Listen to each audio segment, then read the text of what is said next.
তাড়াতাড়ি কর মা, স্কুলে দেরি হয়ে যাবে। আম্মু, আজ আমি ক্লাসে প্রথম হব।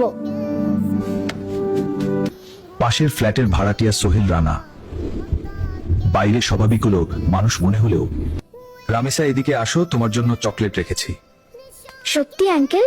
সরল বিশ্বাসে ছোট্ট রামিসা সেই ফ্ল্যাটের ভিতরে ঢুকে পড়ে। রামিসা, এদিকে আসো, তোমার জন্য চকলেট রেখেছি। সত্যি আঙ্কেল? সে জানতো না সামনে অপেক্ষা করছে ভয়ঙ্কর কিছু। রামিসা, মা কোথায় গেলি? এতক্ষণ তো হওয়ার কথা না। দরজার সামনে মেয়ের জুতা দেখে মায়ের বুক হঠাৎ কেঁপে উঠে, তার মনে ভয় ঢুকে যায়। দরজা খুলেন, আমার মেয়েটা ভিতরে আছে। দরজা খুলেন, আমার মেয়েটা ভিতরে আছে। দয়া করে দরজা খুলেন। বাইরে মায়ের চিৎকার শুনে আতঙ্কে কাঁপতে থাকে ঘাতক। তারপর সে নেয় আরো ভয়ঙ্কর সিদ্ধান্ত। দরজা ভাঙেন, নিশ্চয়ই ভিতরে কিছু হয়েছে। এতক্ষণ দরজা খুলছে না কেন? কিছু একটা হয়েছে ভিতরে। এখনই ভাঙো।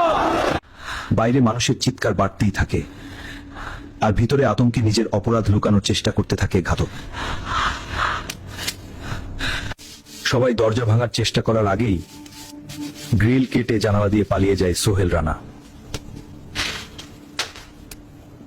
কিন্তু তার স্ত্রী স্বপনা পালাতে পারেনি।